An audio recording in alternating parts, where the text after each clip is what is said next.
귀한 찬양 감사합니다. 오래전 시인과 촌장이라고 하는 가수들 듀엣이 있었습니다. 그 중에 한 사람이 하덕규인데, 이 가수 하덕규는 후에 목사가 되어집니다. 근데 그때 이 하덕규 그 가수, 노래할 땐 목사는 아니었고 후에 목사님이 되셨는데, 이분이 가시나무라는 노래를 불렀습니다. 제가 이 노래를 하면 좋겠는데 그러면 은혜가 안 될 것 같아서 음을 잘 잡으면 못해서, 그 가사가 이렇게 되어 있습니다. 내 속엔 내가 너무도 많아, 당신이 쉴 곳 없네. 내 속엔 헛된 바람들로 당신의 편할 곳이 없네. 이렇게 노래를 합니다. 바람만 불면 그 메마른 가지 서로 부대끼며 울어대고, 쉴 곳을 찾아 날아온 어린 새들도 가시에 찔려 날아가고, 바람만 불면 외롭고 괴로워 슬픈 노래를 부르던 날이 많았는데, 이런 노래입니다. 언제 한번 집에 가서 한번 찾아서 노래 한번 들어보십시오. 아시는 분들이 많을 텐데, 이 하덕규 자신이 작사 작곡한 노래입니다. 이것은 인간 존재에 대한 부분을 이제 가사를 쓰고 노래를 불렀던 정말 좋은 노래입니다. 이 노래 중에 하나님, 예수님, 신 이런 얘기는 전혀 없습니다. 그러나 여기에 그런 언급은 전혀 없지만 자신이 이런 고백을 합니다. 사랑하는 하나님 앞에서 아직도 죄를 짓고 원하는 것만 쫓아가는 내 자신, 하나님 앞에 죄송스럽고 하나 미안한 마음을 가지고 고백하는 내용이다. 이렇게 글을 쓴 것이 있습니다. 사실 이 노래 내용은 본인이 얘기는 하지 않지만 이 내용 자체는 내 안에 또 다른 데가 많아, 당신 편할 곳이 없네, 바람만 불면 정말 부대끼고 울어대는 이런 모습의 내용이 노마서에 있는 말씀이에요. 노마서 7장에 보면은 이 노래 가사를 그대로, 그러니까 저는 하덕규라고 하는 이 가수가 이 세상에 하나님의 말씀을 전하는, 이게 중요한 게 아니고 하나님의 말씀을 세상 사람들이 듣게 만든 노래니까, 그래서 이 노마서에 나와 있는 이 인간이 가지고 있는 죄, 인간 안에 담겨져 있는 또 다른 죄, 여기서는 죄라고 하지 않고 또 다른 내가 있다 이렇게 표현하는데, 바로 이게 바로 인간이 가지고 있는 마음들이다. 그리고 인간이 가지고 있는 두 마음들이다. 그래서 노마서 7장에 보면은 79절에 보면, 내가 원하는 바 선은 행하지 아니하고, 내 마음 의지는 선을 행하고 싶은데 선은 행하지 아니하고 도리어 원하지 않는 바 악을 행하는 내 자신이다. 이것을 고통스러워했다는 것을 이 사도 바울이 고백했는데, 이 하덕규가 이것을 노래로 우리에게 또 세상에 불러준 노래였었습니다. 여러분, 우리 마음속에 한 마음만 있으면 좋은데, 우리 믿음 안에 상길만 걸어갈 수 있는 능력만 있으면 좋은데, 그렇지 못한 우리 인간의 삶이에요. 인간의 본질적인 부분인 거죠. 본성과 같은 부분입니다. 이스라엘 역사에서 가장 사악한 왕은 아합 왕이다, 이렇게 말을 합니다. 이 아합 왕은 성경에서 그 이전의 모든 사람들보다 악을 더욱 행하였다, 이렇게 이야기를 합니다. 그만큼 악한 왕이었다는 것이죠. 이 아합 왕은 정치적인 부분이 있기도 한, 정치적 목적 때문에 이 우상을 섬기는 시돈 왕의 그 딸 이세벨하고 정략적인 결혼을 하게 되어집니다. 근데 이 우상을 섬기는, 그래서 이 바알 신을 섬기고 아세라 신을 섬기는 이세벨 부인 때문에 이제 우상을 섬기는 왕이 되어진 것이죠. 그리고 사마리아에다가 여기다가 이제 아세라 신전을 세우고, 이 아세라 또 이 바알을 섬기는 이 제단을 만들어서 이제 이스라엘 전체가 이제 우상을 섬기는 그 일에 참여를 하게 되어집니다. 이런 우상을 섬기는 일들로 인해서 성경에 보면 이스라엘의 모든 왕보다 심히 이스라엘 하나님 여호와를 노하시게 하였다, 이렇게 기록하고 있습니다. 하나님을 노하게 만드는 일들은 우상 섬기는 일들입니다. 우리나라도 지금 그 문제 때문에 우리가 뭐 정치적인 거 빼더라도, 정치적인 것은 또 정치하더라도 우상을 섬기는 대통령의 부인, 이로 인해서 우리가 지금 이런 혼란에 겪고 있는 것 아니겠습니까? 이세벨, 아방이 저는 딱 이 역사가, 불행한 역사 시작되었을 때 저는 이 말씀을 생각을 했었습니다. 그래서 하나님께서는 이 아방과 이세벨, 그리고 우상을 섬기는 이 이스라엘 민족들로 인해서 하나님께서는 노하셨다고 하는, 그래서 이스라엘 수년 동안 비가 내리지 아니할 것이다, 극심한 가뭄을 맞이하게 될 것이라고 하는 것을 이제 이 엘리야 선지자를 통해서 전하게 되어집니다. 엘리야 선지자를 통해서 전하게 되었으니, 이 하나님의 말씀을 전했다고 하지만 이 이야기를 공식적으로 세상에 드러내 공포한 사람이 엘리야였기 때문에 이 아합과 이세벨이 얼마나 미워했겠습니까? 그리고 어떻게든지 잡아서 처리하려고, 우리 요즘 말은 수구해서 처리하려고 이런 일도 있었던 것이죠. 3년 후에 가뭄이 이제 극에 달했을 때 이 엘리야가 숨어 있다가 나타납니다. 그래서 이 엘리야가 아합과 이스라엘 사람들에게 이 갈멜산에서 이 바알 선지자 450명, 아세라 선지자, 일단 무당들이죠. 지금 말로 하면 이 무당들 400명, 그래서 850명 갈멜산에서 요즘 표현으로 하면 한판 뜨자 도전을 하게 되어집니다. 이 우상 바알과 아세라 섬기는 이 850명의 이 무당들, 우상 숭배자들, 그리고 하나님의 종 엘리야, 이 갈멜산에서 이제 승부를 벌이게 되어집니다. 이때 엘리야가 성경에 보면 이렇게 이야기를 하게 되어집니다. 너희가 어느 때까지 둘 사이에서 머뭇할 것이냐, 이런 이야기를 합니다. 언제까지 둘 사이 머뭇할, 이 세번역에는 뭐라 하면 언제까지 너희들이 양다리를 걸치고 있을 것이냐, 이렇게 성경 그렇게 번역을 하고 있습니다. 이때 엘리야의 기도로 비가 내리기 시작을 했고, 거기에 있던 바알과 아사라 우상 숭배자들이 850명 우상 숭배자들이 몰살을 당하게 되어집니다. 하나님의 역사라고 하는 것은 끊임없이 이 두 사이에서, 이 서로 다른 이 두 사이에서 어떻게 선택과 판단을 하느냐. 그래서 하나님은 이스라엘 민족들에게 언제까지 둘 사이에서 머뭇할 것이냐, 이것을 촉구하지만 이 촉구는 지금 우리를 살아가는 우리가 주신 하나님 말씀이기도 합니다. 하나님께서 약속의 가나안 땅을 이스라엘 백성에게 허락해 주셨을 때 여호수아는 믿음의 역사를 감당하게 되었습니다. 이 모세와 함께 출애굽을 하고, 출애굽한 후에 광야에서 40여년 시간을 보낸, 그 힘든 시간을 보낸 다음에 하나님께서 모세가 이제 느보산까지 왔을 때 너는 여기까지다. 새로운 이 시대는, 새로운 역사는 이제 새로운 지도자가 해야 된다고 해서 모세는 여기서 죽고, 그리고 새로운 지도자가 된 이가 바로 여호수아입니다.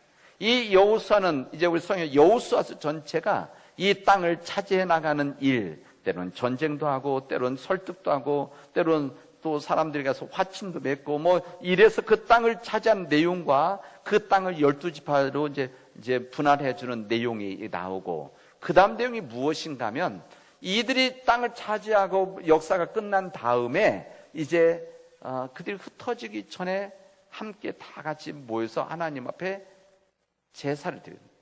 그리고 마지막 하나님 말씀을 이 여호수아를 통해서 듣게 되어집니다. 그리고 같은 24장에 그 마지막 이야기라고 여호수아가 죽었다, 이것이 내용이 나옵니다. 그러니까 이 여호수아의 유언과 같은 말씀이죠. 저는 이 말씀을 제가 귀하게 여기고 좋아하기 때문에 종종 이 말씀을 신방 때라든지 또 어떤 모임 때, 예배 때도 종종 이 말씀하고, 이 말씀하는 이유는 설교 듣는 청중을 사지만 사실 저에게 주시는, 제가 더욱더 듣기 위한 말씀이기도 합니다. 이때 이 여호수아가 이렇게 말합니다. 이제는 여호와를 경외하며 온전함과 진실함으로 그를 섬기라. 온전 진실한 하나님을 섬기라. 너희 조상들이 강 저쪽과 애굽에서 섬기던 신들을 지워버리고 여호와만 섬기라. 이게 지금 내용을 읽어 무슨 말인가 하면 이스라엘 민족들이 하나님을 온전히 섬기지 못하고 우상들을 많이 섬겼다는 것을 우리는 알게 되어집니다.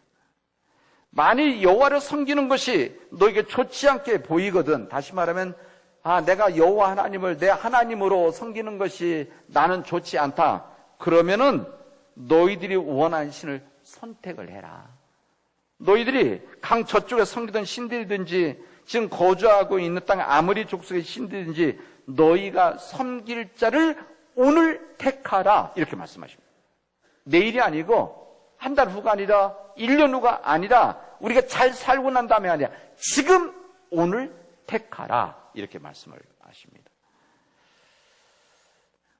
그리고 나서 뭐라고 말씀하시는가 하면 오직 나와 내 집안만은, 너희들이 다른 신을 섬긴다고 할지라도, 다른 우상을 섬긴다고 할지라도 나와 내 집안만은 오직 여호와 하나님만을 섬기겠노라, 믿음의 고백합니다.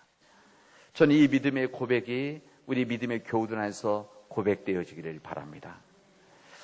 여기 말하고 있는 우상이라고 하는 것은 거기 아모리 족속의 신들, 강 저편이라고 하는 것은 이 메소포타미아라든지 이쪽 다 옛날 아브라함 이전부터 섬기던 신들, 애굽 섬기던 신들, 이 모든 신들을 포함하는 신들이죠. 그렇다고 지금 우리가 여기 말하는 것이 지금 뭐 다른 종교, 불교나 뭐 다른 이슬람이나 여러 무당들 이것을 그것도 포함될 수 있지만, 지금 우리 시대에 있어서 우상이 누구인가? 사도 바울은 우리가 가지고 있는 탐심도 우상이라고 하지 않았습니까? 이 시대에 하나님보다 더 앞서 있는, 이 하나님보다 우선순위 더 앞서 있는 모든 것은 다 우상입니다. 때로는 어떤 이들에게는 물질, 돈이 되겠고, 어떤 이들은 권력이 되고 명예가 될 것이고, 어떤 이들에게는 건강한 몸이 되어질 것이고, 어떤 이들에게는 아마 여성들은 미모가 되어질 수도 있을 것이고, 어떤 사람은 쾌락이 되어질 것입니다. 이 모든 이 세상의 우상과 같은 일들 속에서 이것을 선택할 것이냐, 우상과 같은 세상의 길을 선택할 것이냐, 아니면 오직 여호와 하나님만을 선택할 것이냐, 이것을 오늘 택해라 말씀하시는 겁니다. 그리고 나와 내 집안만은 오직 여호와 하나님만을 섬기겠노라 말씀하십니다. 여러분, 하나님께서 우리를 인간들 로봇으로 만들지 않으셨습니다. 그리고 우리 하나님께서 우리들을 그냥 로봇에게 명령, 입력을 하면 그대로 하지. 기계들은 다 입력하는 거 아니겠습니까? 그렇게 만들지 않으시고 우리에게 선택할 수 있는 자유 의지를 주셨습니다. 이 선택할 수 있는 자유 의지를 가지고 우리들이 어떤 선택을 할 것이냐, 다시 말하면 우리에게 주어진, 끊임없이 우리에게 주어진 다른 길, 옳은 길, 이 길 가운데 어떤 길을 선택할 것인지를 우리를 택하도록 하나님 말씀하십니다. 이것은 우리 개인에게 주는 주님의 도전이기도 하고, 우리 가정에 주는 도전이며, 우리 교회, 주님의 몸된 교회에게 주신, 우리 주님의 몸된 교회는 우리 공동체, 우리들 사람이 아닙니까? 우리에게 주신 질문입니다. 항상 우리에게 주어진 선택할 수 있는 여러 가지 중에서, 또 선택할 수 있는 두 가지 중에서 여러 다양한 우상들이 있었지만 하나 우상이죠. 우상, 하나님 뜻이 하는 우상, 그리고 하나님, 이 둘 중에서 하나를 다르게 택해라, 이렇게 말씀하시는 겁니다. 오늘 우리가 읽은 이 본문, 이 복음서 말씀, 오늘 이 본문의 말씀, 우리 기장교회가 함께 읽는 말씀은 나는 말씀인데, 이 본문에 보면은 여기 한 청년이 다 있는데, 어디 성경 다른 우리 복음서 다 나오니까 여기 어디는 관원이었다. 이젠 관원, 그러니까 공무원이었다는 거죠. 관원이었다. 또 한 본문에는 그가 부자였다. 이것을 묶어서 이야기하면 그는 젊은데 청년과 같은 관원이자 부자였다, 이런 이야기입니다. 근데 이 청년이 그래도 청년이었지만 청년답지 않게 인생의 진지한 질문을 하고 있다는 것을 알게 되어집니다. 보통 나이가 있는 사람들이 인생의 본질적인 질문, 특히 천국, 영생, 이런 질문하고 고민하는데 이 청년, 이 사람이 그런 질문을 하고 고민했다는 겁니다. 또 이 사회적으로 성공한 관원이었기 때문에 때로는 사람들, 실패한 사람들, 이런 사람들이 위로로 받는 그냥 천국과 같은 이런 개념으로 물어본 것이 아니었다는 겁니다. 때로는 그가 부자였음에도 불구하고 이 가난한 사람들이 때로는 그 당시 때 얘기죠. 위로하기 위해서 이 천국을 생각하는 이런 류의 생각도 아니었었습니다. 이 청년이자 관원이었고 부자였던 이 한 사람은 이 진지한 인생의 질문을 하게 되어집니다. 자신의 이 본질적인 이 죄의 문제를 풀 수 있는 이 길을 예수님께 찾아와서 아신 거죠. 이런 질문합니다. 선생님, 선하신 선생님, 내가 어떻게 하여야 영생을 구원을 얻을 수가 있었겠습니까? 질문합니다. 이 질문, 이거 그냥 할 수 있는 질문이 아니죠. 이것은 그냥 나올 수 있는 질문이 아니라 인생의 내면의 깊은 고민, 성찰이 있을 때에 할 수 있는 질문입니다. 그런데 오늘 본문 마지막 비극적으로 끝나게 되어집니다. 뭐라고 하냐면 그는 이 말씀 때문에 울상을 짓고 근심하면서 떠나갔다. 이렇게 증언하고 있습니다. 이런 진지한 질문을 했던 이 청년 관원 부자였던 이 사람이 이 질문했을 때 마지막은 근심하면서 떠났다. 왜 근심하면서 떠났을까? 여러분, 여기 예수께서 마지막에 하신 말씀이 이젠 그에게 네가 10계명에 있는 계명들을 다 이것대로 해야 되지 않느냐, 이렇게 성경에 기록되지 않느냐. 그랬을 때 그는 지금 모든 것들을 다 했습니다. 제가 도둑질 하지도 않고 살인하지 않고 간음하지도 않고 남의 것을 뺏지도 않았습니다. 또 부모도 공경했습니다. 이거 다 어려서부터 다 지켜온 일들입니다. 여러분 생각해 보세요. 이 부자였고 또 관리였고 이런 청년이었기 때문에 뭐 부족함이 있었겠습니까? 그냥 된 게 아니라 가족의 영향도 있었겠죠. 그래서 죄를 짓지 않을 수 있는 좋은 조건들 다 갖추고 있었던 이 사람이었습니다. 그때 주님께서는 그가 가지고 있는 인생의 본질적인 이 갈등에 대한 부분을 주님은 이미 아시고 읽으셨던 것이죠. 그래서 주님께서는 그에게 말씀하신, 야, 너에게 한 가지 부족한 것이 있다. 그게 무엇인가 하면 네가 가지고 있는 것을 다 팔아서 가난한 사람들에게 나누어 주어라. 이렇게 이야기를 하셨습니다. 그래야만 네가 하늘의 보화를 차지하게 될 것이다. 그리고 본질적인 질문이었던 네가 구원을 받게 되어줄 것이다. 이렇게 이야기했습니다. 여러분, 이 의미를 비약을 해서 우리가 구원을 얻기 위해서는 재산을 다 팔아야 된다. 이런 뜻으로 생각하면 오해를 하는 겁니다. 하나님의 뜻은, 주님의 뜻은 그런 뜻이 아닙니다. 주님은 도덕적인 자부심에도 불구하고 그가 숨기고 있었던 내면적 갈등을 주님은 알고 계셨기 때문에 그를 붙잡고 있는 이 문제, 이게 뭔가면 물질엔 탐욕이 있었습니다. 이 부분을 내려놓지 않으면 영생에 들어갈 수 없는 것이다. 이렇게 말씀하신 겁니다. 여러분, 이 부자에 대한 때는 물질에 대한 우리 기독교인들이 가지고 있는 부담이기도 합니다. 예수님 말씀하신 부자라는 것은 단순히 재물이 많은 사람을 의미하는 것은 아닙니다. 이 물질을 하나님보다 더 사랑하고 의지하는 사람들, 다시 말하면 이 물질, 세상적인 것을 하나님보다 더 생각하는 사람들이 이 사람이 주님 말하는 부자라는 겁니다. 세상적인 부자라는 것이죠.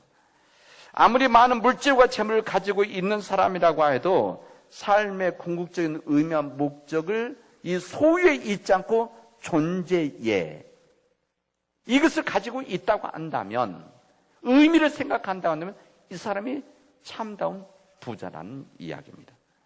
하나님의 뜻대로 살아가기 위해서 물질보다도 하나님이 더 우선순위가 되어져 있을 때, 아무리 물질이 많고 권력이 있고 명예가 있다고 할지라도 그보다도 더 하나님이 더 앞서 있을 때 이 사람이 참다운 부자다. 이것을 우리에게 말씀하시는 겁니다.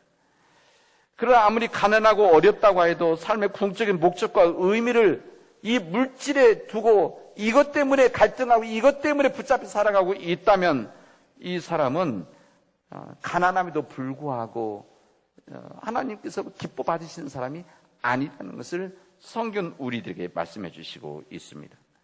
예수님께서 부재된 말씀은 삶의 의미와 목적을 보다 많은 것을 소유하려는 탐욕, 여기에 빠져 있는 이런 일들이 아니라 하나님의 뜻을 순종하며 살아가는 자가 진정한 참다운 부자라는 것을 알려주기 위함에 있었습니다. 그래서 이 부자는 낙타가 바늘구멍으로 들어가는 것보다 어렵다, 이렇게 이야기합니다. 그래서 불가능하다는 것이 아니라 이런 사람일수록 어렵다, 부자이기 때문에 무조건 안 된다, 이런 이야기를 하시는 겁니다. 여러분이 질문합니다. 가난한 자와 부자가 싸울 때 하나님은 누구의 편을 드시겠습니까? 누구 편을 드시겠습니까? 여러분, 정의롭다고 하는 사람들은 대체로 가난한 사람들의 편에 서서 가난한 자의 편을 들어줄 것이다 이야기하지만, 생각하겠지만 그건 틀린 대답입니다. 성경에서는 하나님은 가난한 자, 부한 자 손을 들어주시는 것이 아니라 옳은 사람의 편을 손을 들어주신다라고 하신 주님의 뜻입니다. 주님을 위해서, 주님의 역사를 위해서 물질을 버릴 수 있는 사람, 내려놓을 수 있는 사람, 바로 이것이 부유한 하나님의 사람이라는 것을 성경 우리들에게 알려주십니다. 물질을 의지하지 아니하고 주님을 위해서 집과 농과 밭을 버릴 수 있는 그런 사람들, 오늘 성경 그대로 한다면 하나님께서 그를 통해서 몇 배의 하나님의 은총을 허락해 주신다. 이 물질이 중요한 것이 아니라, 물질이 이것이 모든 것의 해결책이 아니라 이것을 내려놓을 수 있는 사람, 이 물질보다 하나님을 더 우선시할 수 있는 사람이 진정 하나님의 뜻에 따라 살아가는 사람이라는 것을 우리에게 잘 알려주시고 있습니다. 여러분, 사람에게 물질 부유함을 허락해 주신다는 것은, 이것은 하나님의 은사 같은 부분입니다. 하나님의 복이 아니죠. 복이라고 하는 것은 모든 사람들에게 주어지는 것이 복입니다. 하나님의 뜻대로 살아간 주어지는 것이 복이죠. 그러나 물질은 은사 부분입니다. 각기 다른 은사죠. 은사는 하나님께서 필요하셔서 각기 주어진 능력 아니겠습니까? 어떤 이들에게는 말씀을 전하는 능력도 주시고, 어떤 이들에게는 가르칠 수 있는 능력도 주시고, 어떤 이들에게는 섬길 수 있는 능력도 주시고, 누구에게는 이렇게 찬양할 수 있는 귀한 은총도 주시고, 이게 다 은사들이죠. 그러나 이 물질도, 이것은 복이 아니라 하나님의 은사이기 때문에 이 물질을 통해서 하나님의 역사를 감당하도록 해주신다는 겁니다. 그러나 만약에 하나님께서 은사를 주신 이 귀한 은사를, 물질의 이 은사를 인간의 탐욕을 위해서 쓴다고 한다면 하나님 그냥 놔두시겠습니까? 오히려 그를 통해서 더 나쁜 일이 이루어질까 봐 주님께서는 옮겨 놓으시고 뺏으시겠죠. 여러분, 우리 인간에게 주어진 이 두 마음은 이 두 사이에서 끊임없이 고민하게 되어집니다. 우리들이 물질, 오늘 이 물질에 대한 전도서 말씀 마찬가지 다 이 물질은 이야기인데, 이 물질을 놓고 우리가 어떤 마음을 선택하고 그 길을 걸어갈 것이냐. 이것은 우리 가정에서도 마찬가지입니다. 우리 교회에서 물질을 두고, 우리 헌금을 두고, 이 가지고 있는 것을 가지고 어떻게 하나님을 위해서 쓰게 할 것이냐. 우리의 인간의 생각이 앞서게 할 것이냐, 하나님의 뜻이 앞서게 할 것이냐. 우리들 보기에 좋은 일을 할 것인가, 하나님 보기에 좋은 일을 할 것인가. 때로는 우리는 두 사이에서 머뭇거리고 있는 이스라엘 백성처럼 망설이는데, 그럼 우리들에게 주님께서는 오직 여호와 하나님만을 생각하고 그 길 선택하라고 우리에게 말씀하십니다. 두 주인을 섬길 수가 없는 것이다 말씀하십니다. 여러분, 결코 사람을 구원할 수가 없습니다. 이 구원의 길에 도움을 줄 수는 있습니다. 이 구원의 길에 큰 영향력을 줄 수는 있습니다. 그러나 이 인간은, 사람은 절대 구원할 수 없습니다. 우리가 우리 자신의 행함으로 구원할 수 없다는 것을 오늘 말씀하시기 때문에 그렇죠. 이 부자, 청년, 이 관원은 자기 무엇인가를 해야만 구원받을 수 있다고 하는 그 생각에서, 우리 주님은 오늘 이 말씀을 통해서 우리가 소유에 있는 것이 아니라 우리가 삶의 의미와 존재의 이유에 있는 것이고, 이 일이 주님 앞에 수요하게 쓰임을 받을 때에만 우리가 영생의 길에 구원에게 들어선다는 것을 우리에게 말씀해 주십니다. 이제 우리 선택이 남아 있습니다. 우리 마음 속에 있는 이 두 생각, 두 마음, 오늘 야고보서의 말씀대로 한다면 두 마음을 품어서 모든 일에 정함이 없는 자, 이 두 마음을 품고 있는 우리들이 믿음의 한 길을, 옳은 길을 택할 수 있는 길은 오직 믿음 한 길뿐입니다. 믿음의 바탕에 있을 때만이 이 두 마음에서 한 마음으로 하나가 되어질 수 있는 것이고 선택할 수 있는 것이고, 그 선택을 통해서 하나님의 역사를 감당해 나간다는 것을 오늘 우리에게 말씀해 주십니다. 우리 성가대에서 오늘 찬양에 예수님을 따라가리라, 포기하지 않고 길을 걸어간다고 하는 찬양으로 고백을 했습니다. 내 삶의 주인 되신 주님을 매 그 길을 따라가는, 세상에 유혹과 시험이 있어도 그 길을 따라가는 우리 믿음의 백성들이 되어져서 하나님과 귀하게 쓰임받는 믿음의 백성들이 되어지고, 우리 믿음의 가정이 되어지고, 이 지역에 예수 그리스도의 빛을 전하는 우리 주님의 몸된 우리 교회가 되어지를 주님의 이름으로 축원하겠습니다. 기도합시다. 주님, 주님의 말씀에 따라 주님의 발자취를 따라가게 하여 주시옵시고, 우리가 이 세상에 어떤 시험과 우리 도전이 있어도 포기하지 않고 내 삶의 주인의 주님을 따라 믿음의 길을 걸어갈 수 있도록 인도하여 주시옵소서. 하나님, 우리에게 끊임없이 주어지는 이 시험과 도전 앞에서 하나님 온전히 주님만을 바라보게 하시고 주님의 길만을 바라보게 하시며 주님 때문에 이 세상의 모든 것들을 내려놓을 수 있는, 아낌없이 내려놓을 수 있는 믿음의 백성들이 되어지도록 인도하여 주시옵소서. 모든 말씀을 예수님의 이름으로 기도합니다. 아멘.